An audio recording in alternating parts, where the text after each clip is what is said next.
So it's been known for a while, though, that there is an enzyme that will break down this oxidized cholesterol. It's been known since, I think, the 70s or 80s about this enzyme.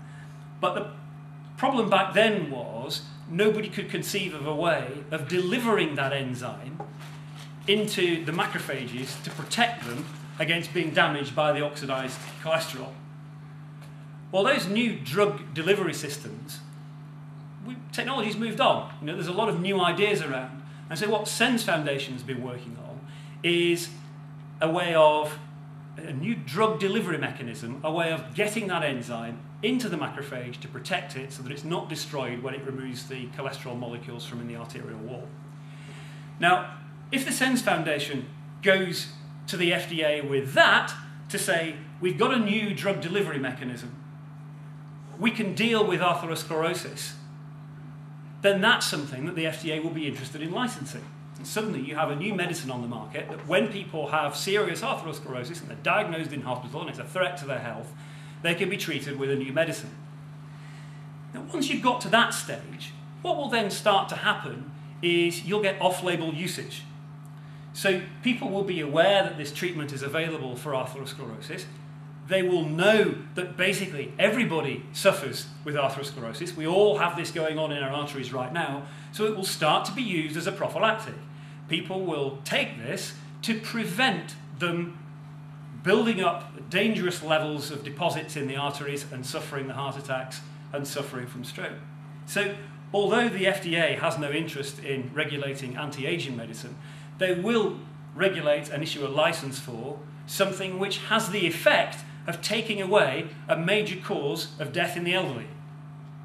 So you see how by looking at the possibilities intelligently and reformulating what it is that you're trying to do, it's still achieving the same end result, but you're formulating it and going about it in a different way, suddenly you can achieve a result where if you don't pay attention to your message and how you go about it, you're probably not going to achieve a result because you're going to be turned down. So actually, the approach that you take and the message that you deliver is really, really important. And that's why I said earlier on, in order to make sure that society is prepared for the future, it's no good if today we'll leave this room and start writing to our local newspapers and our MPs and all the rest of it, because first of all, we've got to take the time to train ourselves to understand about how to make those emotional connections, how to put other people first, because this is not, about us, this is about everyone, this is about the future of the whole of society. And it's important that other people are put first, and we've got to understand what are their needs, what's on their minds, how are they suffering with things, how might they be helped, what sort of positive future would they like to see. And you then look at how aligned that is with the future that you already anticipate. And you can then start to talk to people in a way that people will respond to, because you're describing things that are already on their minds, and you're showing how the future that you're describing can be beneficial. So that case I had on screen earlier of the answer to the question, can politicians prepare for the technical challenges of the future, which was, what does it matter? Well, actually, for Kathy, it really does matter.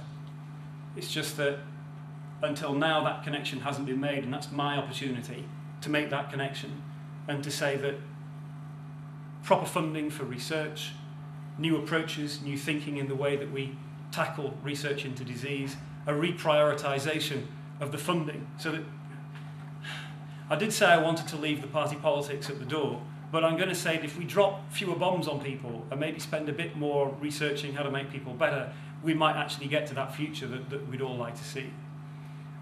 And so my call to you, really, in the room is to think, well, frankly, politicians are going to find this difficult, but you can help them if you take the time to learn about those emotional connections and how you can communicate with people, to think about the stories that you'll want to tell, to think about making sure you take the right approach with things. You don't apply to the FDA for anti-aging medicine, you apply to the FDA for something that's going to treat atherosclerosis. Yeah? if you take the time to think about those things and educate yourselves over the coming years, then you will be able to help the politicians of the day to do exactly that, to prepare society for the challenges of tomorrow. If you can take the time to understand about how artificial intelligence could potentially change society for the better, and do that in ways that will connect with people, because you can be specific about the nature of the problems that it's going to solve, and it will be their problems. It's going to solve problems for them. That's how you'll persuade them and bring them on board. Okay? I want to use another example as well of how science has helped to politicians to shape tomorrow's world. You might remember a while ago in the UK we had the Human Fertilisation and Embryology Act that was eventually passed. It was quite a rough ride going through the media. You get newspapers like the Daily Mail, is no to everything, basically. I mean, polar opposite to the message you had from President Barack Obama earlier, where he's very, yes we can, it's all a positive future. Daily Mail is all no you can't, it's doom and gloom. So it was a rough ride for the Human Fertilisation and Embryology Bill, but you got letters like this one appearing in the Times, which was from Colin Blakemore, Professor of Neuroscience, and many other leading scientists as well, that took the time to work with the House of Commons Science and Technology Committee for 2 years, I think it was more than 2 years, before the Human Fertilisation and Embryology Bill ever got to the floor of the House of Commons. They were talking about this, they were consulting, they were going into detail about what the implications of the bill were, why the stem cell research was important, why we needed to have human-animal hybrids because of the shortage of human egg cells. And so this is evidence that actually politicians and scientists can work together, because we now have the Human Fertilisation and Embryology Act. It has been developed by politicians and scientists working together.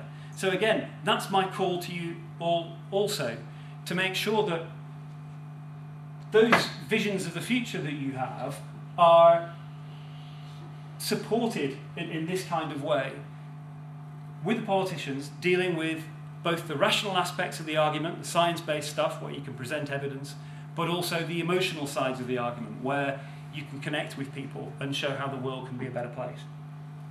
I wanted as well to just show you some of the difficulties when the newspapers go. Great. Some of the difficulties there are in getting this message across. I mentioned that my friend Bill Bennett was taken seriously ill, diagnosed with cancer in hospital, and actually on Burnley Council right now there are 5 members of the council, 5 councillors, who are all being treated for cancer at the same time.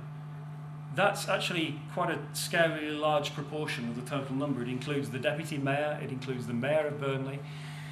And this has all happened within the space of a few weeks. So what do you suppose are the headline stories on the front pages of the local newspapers? Well, this was the day that we discussed the question in the council chamber.